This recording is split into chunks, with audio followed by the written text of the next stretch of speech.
Ahora entramos a la palabra de Dios.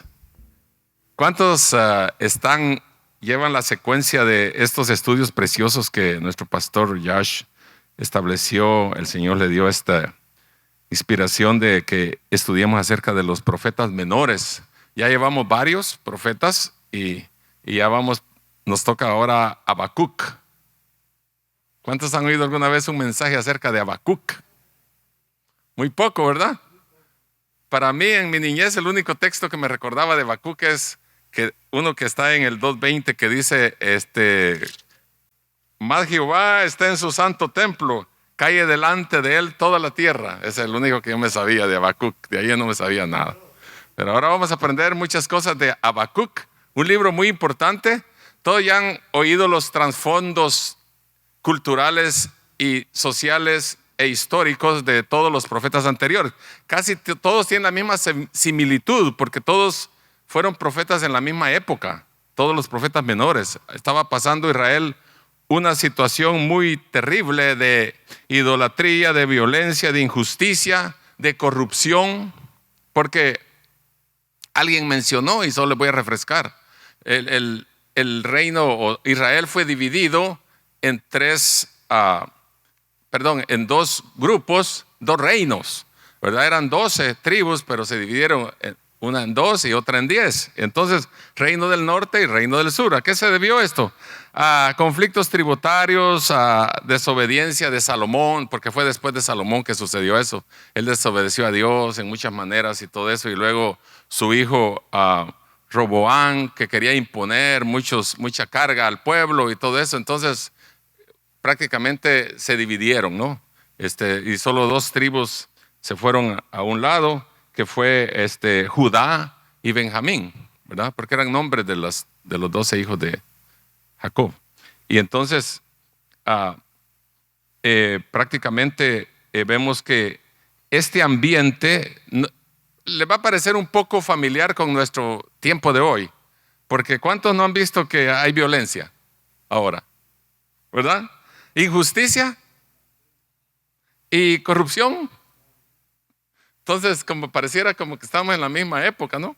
Porque de verdad que son términos muy, muy usados en este tiempo. Pues Judá estaba pasando esa situación. Dios no solamente lo había llevado hacia Babilonia, y estaban allá donde les dijo, construyan, hagan casas, aquí multiplíquense y prosperen aquí, porque si ustedes prosperan, todos ustedes van a prosperar. Si el país prospera, ustedes también van a ser prosperados.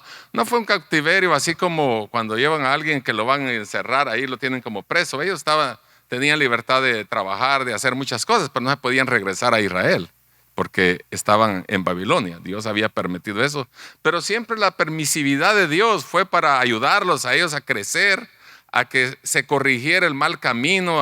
Eso lo vamos a ver más adelantito y les voy a explicar cómo Dios usó diferentes maneras para traer al pueblo hacia Él, corregir su estilo de vida corrupto y idólatra, porque era un pueblo muy tambaleante, que también es muy familiar con este tiempo, porque Dios les mostró mucho su poder en diferentes maneras, pero al momento ya estaban adorando ídolos. No tenían estabilidad espiritual. Entonces, Dios usaba unos medios raros para nosotros, para volverlos a traer a Él, porque los amaba. El amor de Dios es inmensurable y es su naturaleza amar, tener misericordia. Por eso hasta el día de hoy Dios tiene misericordia del mundo, si no ya lo hubiera destruido. ¿Usted puede imaginarse a Dios con una mente humana como nosotros?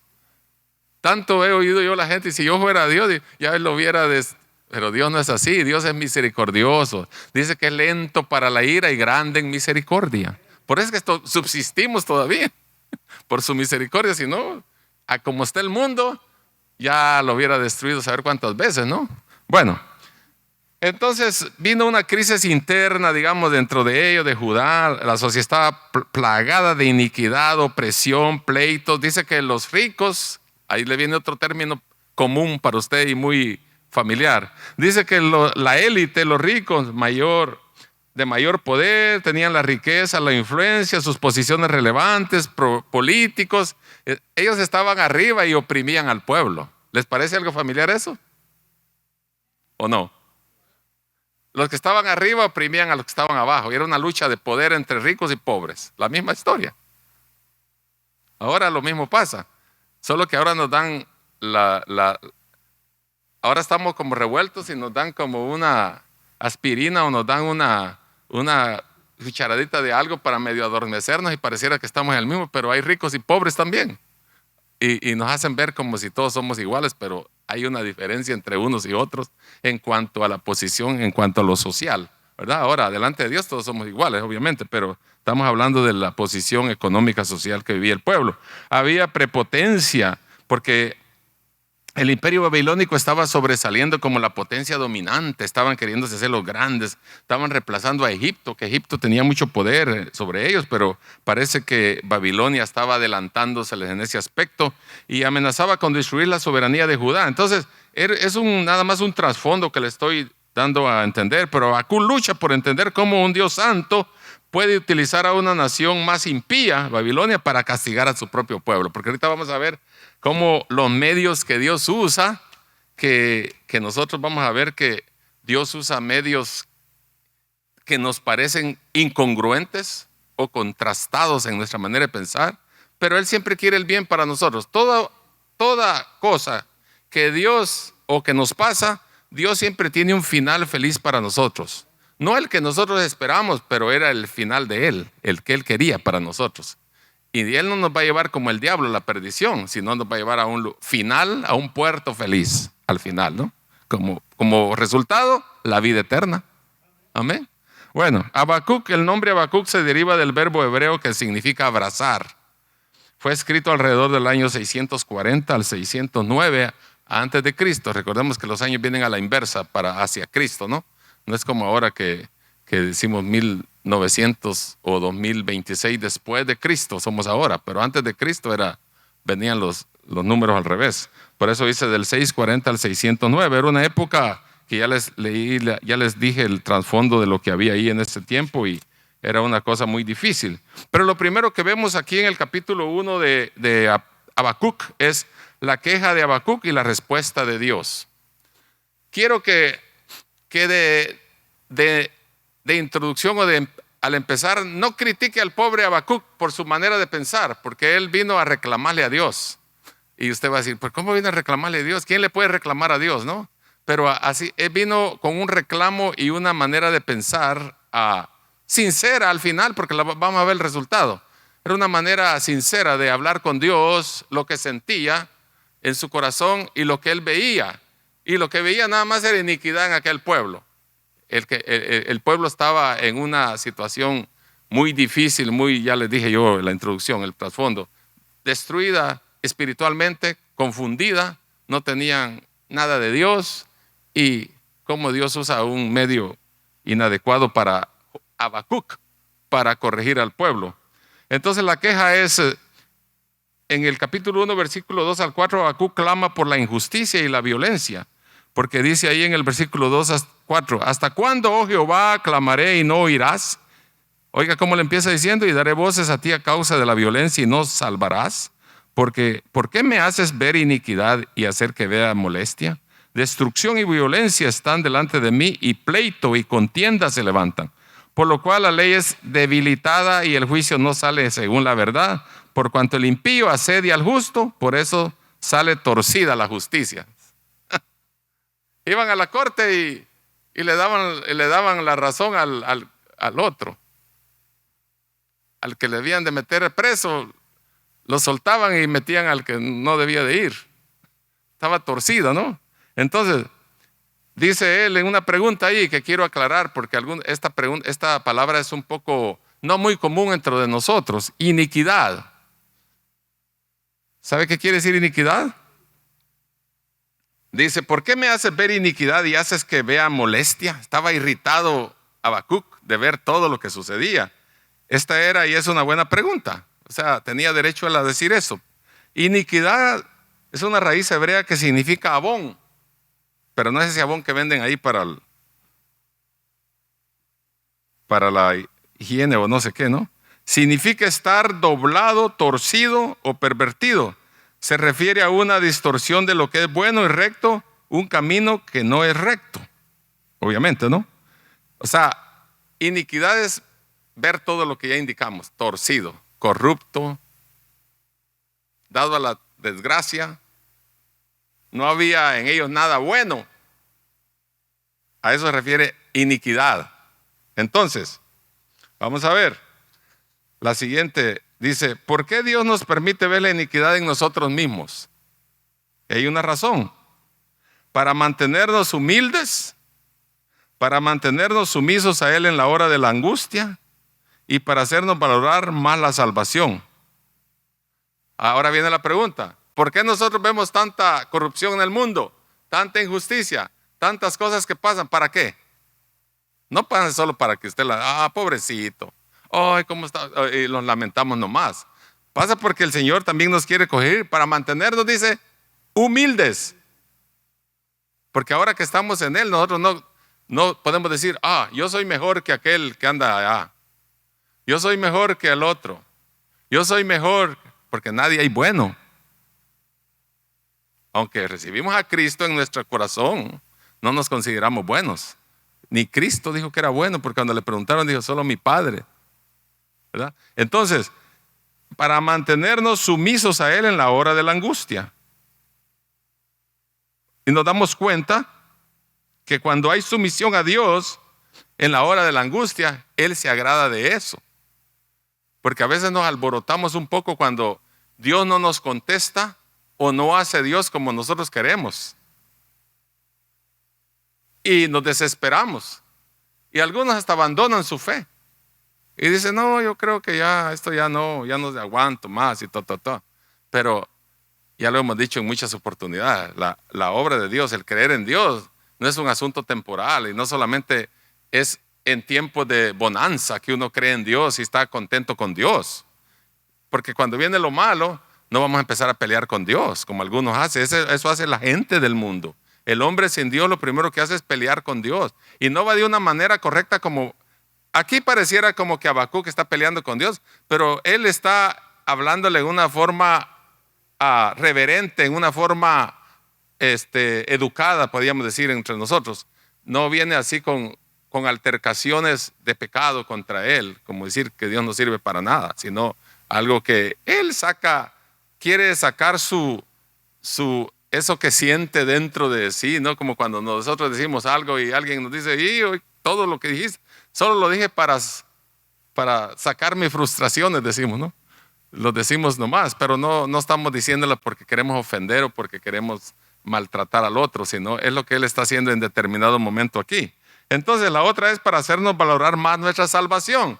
Cuando usted ve a un impío pecando, cuando ve a un adúltero, cuando ve a un fornicario, cuando ve a un ladrón, a un drogadicto, a una persona perdida, ¿qué piensa usted de eso? Usted dice: gracias a Dios, Señor, porque tú me salvaste de eso.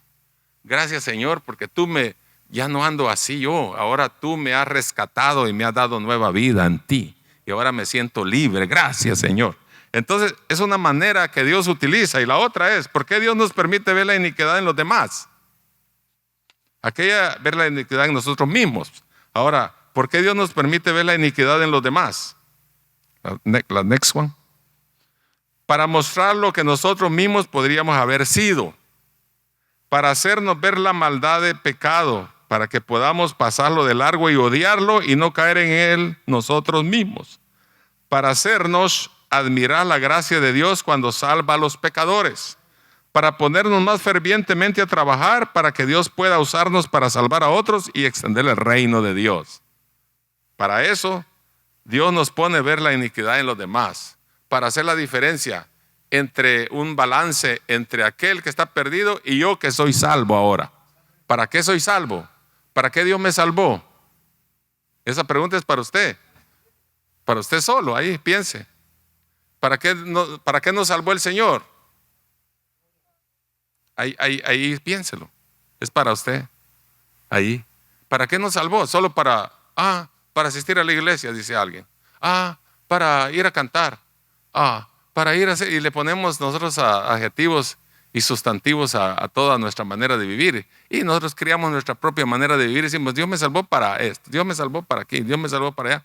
Pero Dios te salvó para alabanza de su gloria y para que le sirvas y para que puedas tú ser usado para extender el reino de Dios. Para eso nos salvó Dios. Amén. Gloria a Dios. Entonces, la próxima. La respuesta viene en el versículo 5 al 11 y dice: mirad entre las naciones y ved y asombraos, porque haré una obra en vuestros días que aun cuando se os contare no lo creeréis. Porque aquí yo levanto a los caldeos, nación cruel y presurosa. Póngale atención al versículo 6 y 7. Porque aquí yo levanto a los caldeos, que eran los de Babilonia, nación cruel y presurosa que camina por la anchura de la tierra para poseer las moradas ajenas. Formidable es y terrible, de ella misma procede su justicia y su dignidad. Mire qué contraste aquí. Que de ella procede su justicia y su dignidad. ¿Cómo de un pueblo perdido iba a venir eso? Iba a venir la dignidad y la justicia, si andaban más perdidos que los de Judá. Y Dios los va a utilizar para que estos hagan algo, para que los de Judá puedan arrepentirse y convertirse de regreso a Dios. Por eso es el reclamo, más adelante lo vamos a ver, porque dice Habacuc: ¿cómo es posible que alguien que está más perdido que yo nos va a venir a corregir? ¿Cuántos me comprenden? ¿Verdad que usted no aceptaría? Luego le diría: tú andas más perdido que la bruja del 71, ¿cómo vas a venir a corregir a mí si yo estoy haciendo la lucha aquí en la iglesia y estoy sirviendo a Dios? Pero Dios usa diferentes maneras de corregir. Ya lo vimos y lo vamos a ver en algunas cosas que le voy a decir aquí. Por ejemplo, mire, le voy a dar unos ejemplos, varios ejemplos. Por ejemplo, ¿se acuerdan de Nabucodonosor, rey de Babilonia? Dios se refirió específicamente a Nabucodonosor como su siervo para castigar a Judá por su infidelidad.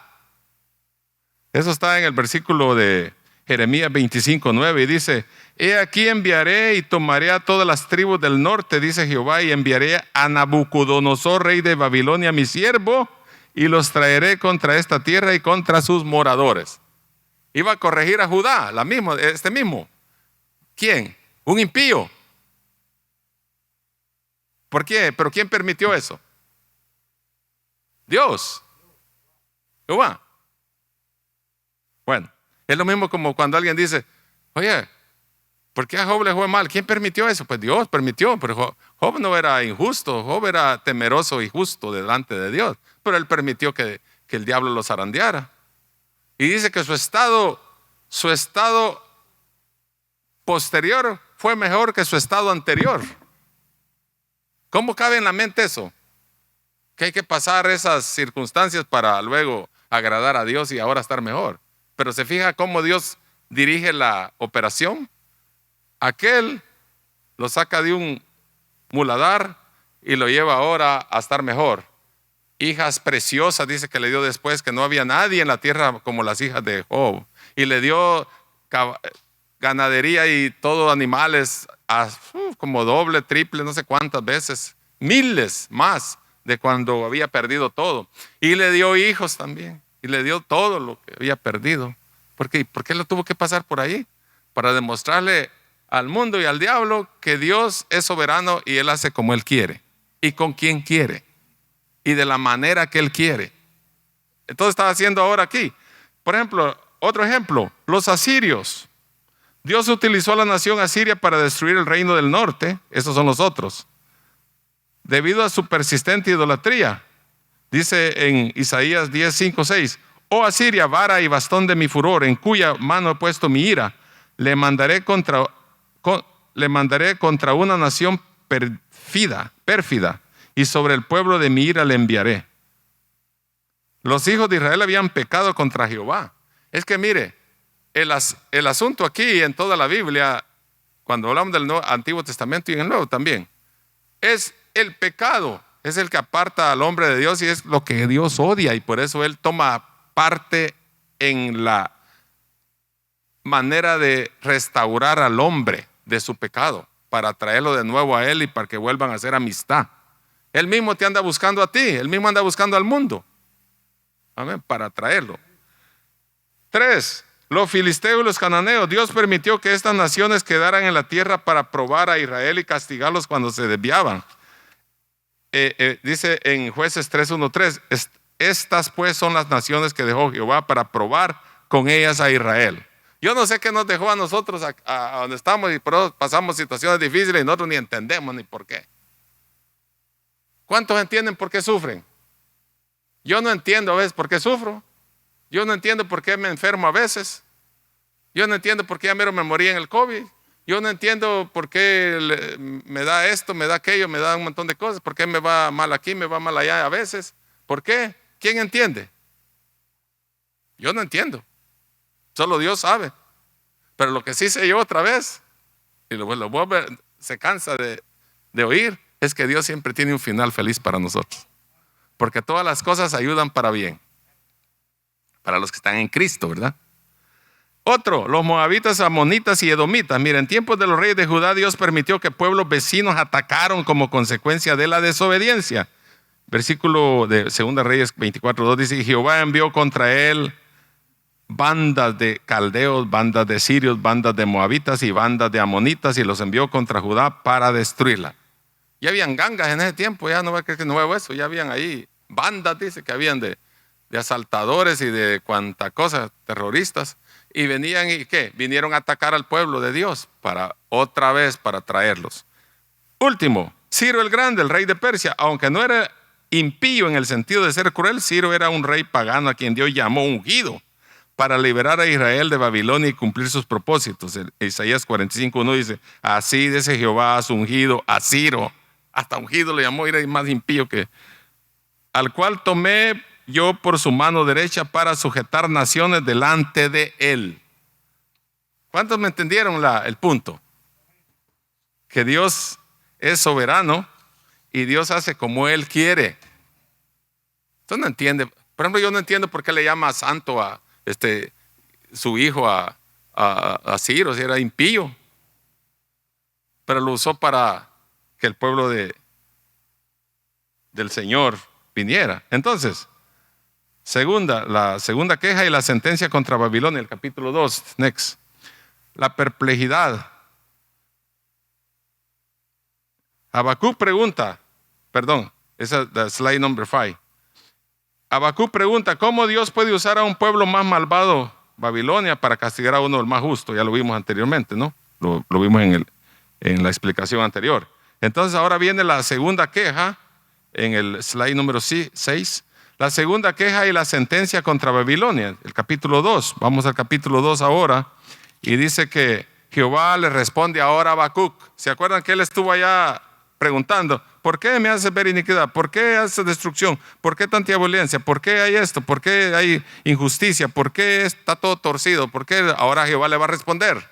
El capítulo 2. La fe como respuesta. En versículo 2:4 dice: he aquí que aquel cuya alma no es recta se enorgullece, mas el justo por la fe. Diga, más el justo por la fe. ¿Quién más dijo eso? El apóstol Pablo, ¿no? En Romanos. Y fue la frase célebre de Martín Lutero cuando se dio cuenta que todo lo que hacían en la Iglesia Católica, de cobrando por todas las cosas que hacían allí, y él dijo: el justo por la fe vivirá. Entonces, veamos a un Habacuc un poco desobediente, un poco enojado, enojón con Dios. Viene entrando a la puerta ya y viene aquí al altar, ¿no? Y ya viene como por ahí más o menos acercándose, como ya va cambiando su actitud. Ahora dice él, después que está reclamando allá: ¿por qué no me escucha Dios? ¿Por qué mira la iniquidad, mira esto, no, todo lo que está pasando a nuestro alrededor y no haces nada? Y ahora ya viene y ya dice el versículo 2:4, ya fijo que ya cambió la actitud. Cuando Dios le dice: he aquí que aquel cuya alma no es recta se enorgullece, más el justo por la fe vivirá. Ya viene él, conforme a lo que Dios le va respondiendo, ya viene ablandándose su corazón y ya va a empezar a hablar diferentes cosas. Va a ver cuando lleguemos al capítulo 3. Entonces, la fe como respuesta. Dios establece el principio central. Mas el justo por su fe vivirá. Porque la fe, nosotros somos salvos por la gracia por medio de la fe. Si no hubiera fe en nosotros, no fuéramos salvos. Aunque nuestra salvación es progresiva, porque tendrá su conclusión, su completo final, cuando el Señor venga por nosotros. Mientras tanto, la fe es la que nos mantiene salvos. Por ejemplo, usted dice ahora, soy salvo por medio de la fe. Pero no esté salvo porque no está en este mundo, porque Dios ya se lo llevó, sino porque somos salvos en una manera progresiva cuando se complete nuestra salvación final en Cristo Jesús cuando Él venga. Pero por el momento yo digo, yo soy salvo por la fe en Cristo. Creo en Él, porque la fe es la certeza de lo que se espera y la convicción de lo que no se ve. Entonces, el juicio contra el opresor, versículo 2:14, dice, porque la tierra será llena del conocimiento de la gloria de Jehová, como las aguas cubren el mar. ¿Se fija qué bonito va hablando ahora? Porque la tierra será llena del conocimiento de la gloria de Jehová, como las aguas cubren el mar. A pesar del uso de Babilonia, Dios promete juicio sobre ellos, porque la tierra se llena del conocimiento de la gloria de Dios. Ok, Habacuc dijo, castiga a todo este pueblo y hazle esto y hazle el otro, y él quería que Dios los castigara y hiciera así como Jonás. Esto comienza de Jonás, porque es como dije anteriormente, ellos pensaban igual que nosotros también, ¿no? Que queremos consumir a todo el mundo si fuéramos Dios. Job no quiso ir allá porque dijo, yo ya sé que si voy a predicar allá, yo sé que Dios los va a perdonar si se humillan, y yo quiero que les queme, yo quiero que los destruya, Él pensaba diferente, pero el amor de Dios y la misericordia dijo, no, tienes que irles a hablar, tienes que irles a predicar. Y al fin fue, y sí se humilló el pueblo, aunque después otra vez volvieron a lo mismo. Pero Dios siempre trata y trata y trata, pero por eso dice ahora, porque la tierra será llena del conocimiento de la gloria de Jehová, como las aguas cubren el mar. Y dentro de esto, del versículo 2, hay 5, 6 ayes. ¿Sabe qué es un ay? En la Biblia hay un ayes, sin H, que significa dolor, juicio inminente, angustia y aflicción. No es ay de haber, del verbo haber con H, sino ay, A y una Y, ¿no? Ese, en el capítulo 2, versículo 6 dice, ay del que multiplicó lo que era suyo. En otras palabras, en estos ayes le está diciendo Dios a Habacuc, no te preocupes que ellos van a venir por ustedes, pero yo también a ellos los voy a castigar por su maldad. Eso que estás diciendo, también ellos van a recibir su retribución. O sea, no quiere decir que porque los babilonios iban a venir ahora contra Judá, aquellos se iban a quedar tampoco sin su pago. También iban a recibir su retribución por malos, por corruptos y por idólatras y por todo lo que hacían. Entonces, pero porque él creyó, dijo, cuando le dijo a Jehová, dijo, ¿cómo nosotros siendo una nación que estamos mejor que ellos nos van a venir a dominar a nosotros, o van a venir a juzgar, a oprimir? Entonces, pero ahí vienen los ayes contra los injustos. Dice, ay del que multiplicó lo que no era suyo. ¿Qué quiere decir ese ay? De dolor, de angustia. Y viene el otro en el versículo 9, dice, ay del que codicia injusta ganancia para su casa. Y el versículo 12, ay del que edificare la ciudad con sangre. Y el versículo 15, ay del que le da beber a su prójimo. Ay de ti que las cercas tu hiel y le embriagas para mirar su desnudez. O sea, hay una de sentencias ahí también para ellos, para los caldeos, los babilonios también. Eso es para los babilonios. Y la otra está en el versículo 19, 2:19. Ay del que dice al palo, despiértate, y a la piedra muda, levántate, porque podrá él enseñar. Y aquí está cubierto de oro y plata y no hay espíritu dentro de él. En otras palabras, también los idólatras, le quiso decir, todos los que adoran muñecos pintados y hechos de madera, también esos se van en la colada. O sea, todos van a recibir su paga. Porque la confusión era que Habacuc creía que solo a ellos los iba el Señor a atornillar ahí, ¿no? A hacerlos que vinieran, pero también aquellos corruptos también iban a recibir su pago también. Pero le está demostrando aquí que no te pongas así, porque también ellos van a recibir su paga. Porque dijo Habacuc, ¿cómo va a ser posible que nosotros estamos tratando, luchando aquí, pero estos van a ir contra nosotros, pero después van a salir ellos en caballo blanco ahí como que nada han hecho? Si eso es lo que me tiene a mí afligido, decía Habacuc, si es lo que me tiene a mí viendo tanta iniquidad, y ahora resulta que estos van a estar mejor que nosotros. Era una comparación que él estaba haciendo dentro de su mente, y Dios le da ahora a decir, aquí está pues el pago para ellos también, mira, va a pasar esto y esto y esto, y le da la respuesta en el capítulo 2, ¿verdad? Y Dios es Dios de reverencia, no podemos altercar con Él. En el versículo 2:20, que ya lo leí, Habacuc cambia su actitud. Versículo 2:20, que dice, mas Jehová está en su santo templo, cae delante de él toda la tierra. Ahora es como decir, si tienes algo contra Dios, mejor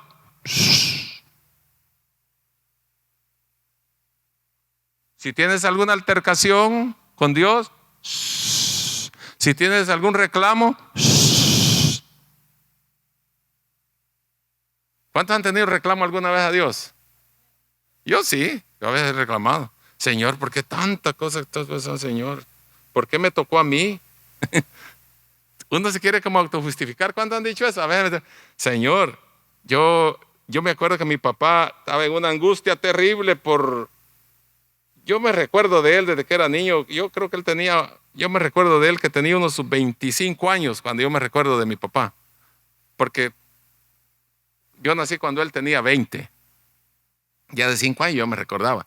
Y padecía como de asma, y le daban ataques asmáticos desde toda su vida hasta que murió a los 79, casi 80 años. Y una vez orando yo oí que decía, Señor, tanto perro, tanto gato, tanto puerco, ¿por qué no se le pega esta enfermedad a uno de esos? Pero es que ya estaba, imagínense, ya tenía más de como 60 y pico años de tener esa enfermedad.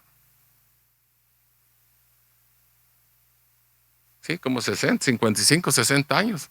Entonces llegó a un momento en que ya él oraba y oraba, pero era una angustia que sentía porque cada seguido le daba eso y caía a veces como muerto ahí, sin aire y todo, y nosotros lo teníamos que levantar. Y entonces como que llegó un momento en que desfallecía a veces, y a nosotros nos pasa igual también, ¿o no?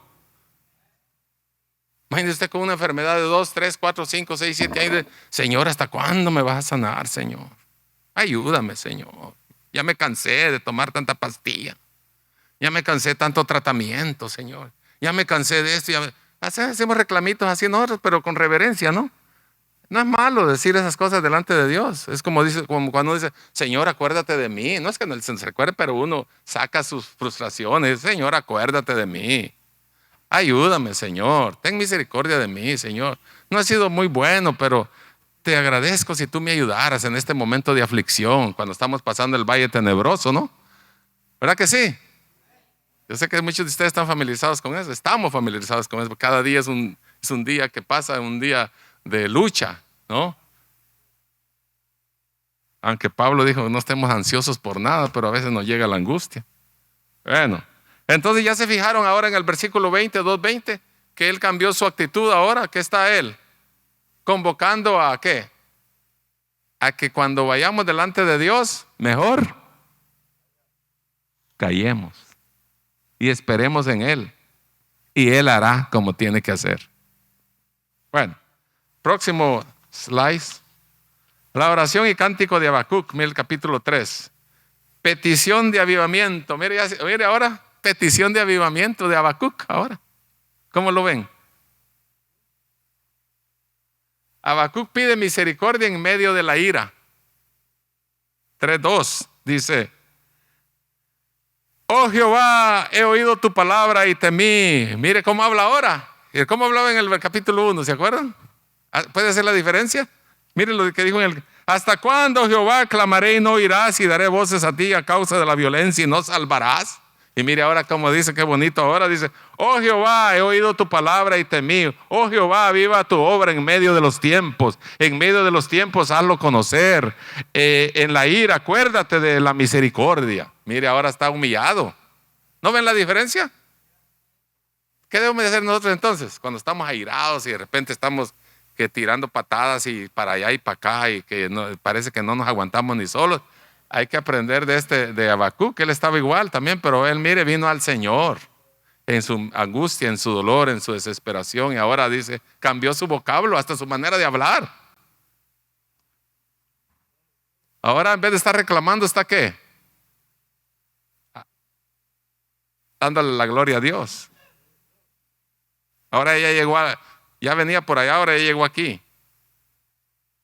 Venía hacia el altar. Entonces, confianza final, versículo 3, 17 al 18, el profeta decide regocijarse en Dios a pesar de la destrucción venidera.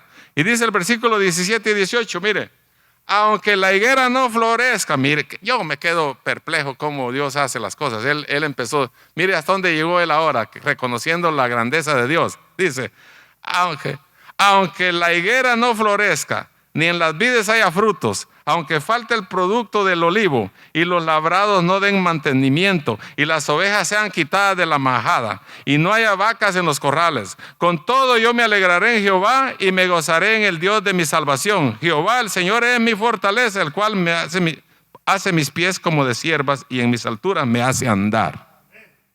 ¿Cuánto les gustan esos versículos? Aunque no haya nada, gloria a Dios.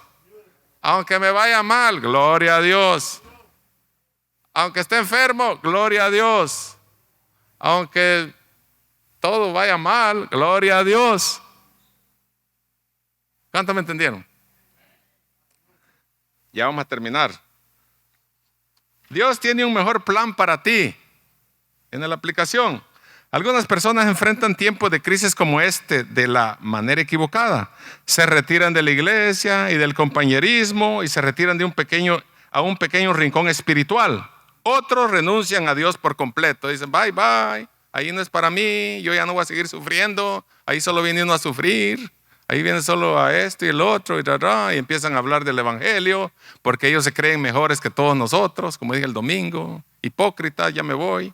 Entonces, pero aquí Dios de esa manera nos lleva en altibajos. A veces vamos arriba, a veces abajo, a veces arriba, a veces abajo, y así vamos caminando. En las luchas y en las pruebas la iglesia sigue caminando. Detente a pensar antes de hablar. Piénsalo. Ese es el llamado. Porque Habacuc estaba medio boconcito al principio. Y ahí ahora el Señor lo contristó y ahora está bien humilladito, humilde, contento ahora. Dicen que no haya nada, aunque no haya leche, aunque no haya carne, aunque no hayan uvas, aunque no haya fruta, aunque no hayan verduras, aunque no haya esto y lo otro. Dice, yo me gozaré en Jehová. ¿No dijo eso? Encomienda el asunto a Dios con fe, ya sea que sepas qué hacer o no.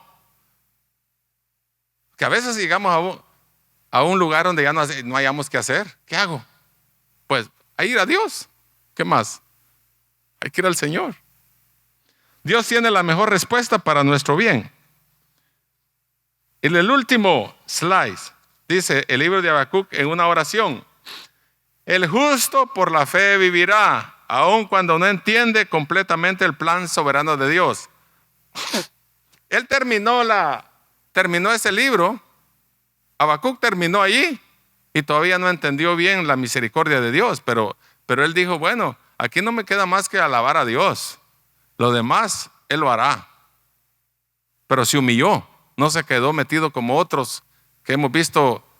Uno de los profetas anteriores que leímos que me quedó metido en el asunto y no salió. Ahí se quedó metido en el problema. Creo que era Nahum, el que vimos la semana pasada. Pero vino altivo, Dios le respondió y le dijo las sentencias también de los otros. Y ahora viene humillado ante Dios y reconoce que sin Dios nada podemos hacer. El justo por la fe vivirá aún cuando no entiende completamente el plan soberano de Dios. Algunas veces no es evidente para nosotros lo que está sucediendo, especialmente si somos entregados al sufrimiento por un tiempo prolongado o si es que parece que nuestros enemigos están prosperando mientras que nosotros apenas salimos adelante. Ya les conté yo que una vez nosotros tenemos, bueno, ya están grandes ahora, los tenemos todavía 6 hijos, ¿verdad? Pero antes teníamos los 6 en la casa, 6. Pero me da risa cuando la gente anda llorando con 1 y 2 niños. Ya no hay que hacer con 1 y 2, dice, usted imagínese 6. Bueno, íbamos a la tienda con mi esposa y le digo que si usted recibe ayuda de donde quiera, gloria a Dios, recíbala, y no estoy criticando eso. Pero nosotros no recibimos ayuda de nadie, ni quisimos ir a recibir nada. El Señor, tú proveerás aquí, bueno, con nosotros. Y entonces, bien que me sentía tentado yo y me daba no sé qué cuando íbamos a la tienda con mi esposa, de Fútbolés o a Ralphs o a la tienda, y la gente con unas grandes carretas tumbadas así de cosas. Y cuando llegábamos a la caja, dando un montón de cupones y chorro de cupones, y así del escopetado. Y nosotros con 3 cositas ahí, que creo que ni nos iban a alcanzar para los 6, 8, porque éramos 2, papá y mamá. Y yo decía, qué tremendo, mira le decía a mi esposa, estos felices van a ir a una gran carreta de puro. ¿Vale? Y nosotros tenemos que pagar aquí esto, y ni nos va a alcanzar, creo yo. Olvídate, el Señor proveerá, me decía mi esposa, me pegaba una palmada en la espalda. Pero a veces nosotros nos ponemos celosos cuando miramos que el impío, este impío sí va a prosperar. Ya queremos nosotros hacerle frente a la situación.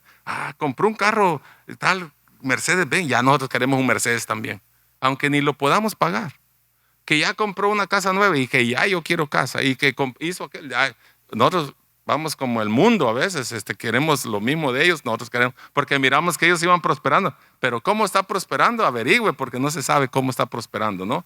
Pero cuando Dios nos bendice, lo poco que nos da a nosotros, Él lo multiplica. Cuando confiamos en Él, cuando dependemos de Él, Él multiplica nuestro poco que tenemos porque seguimos creyendo en Él.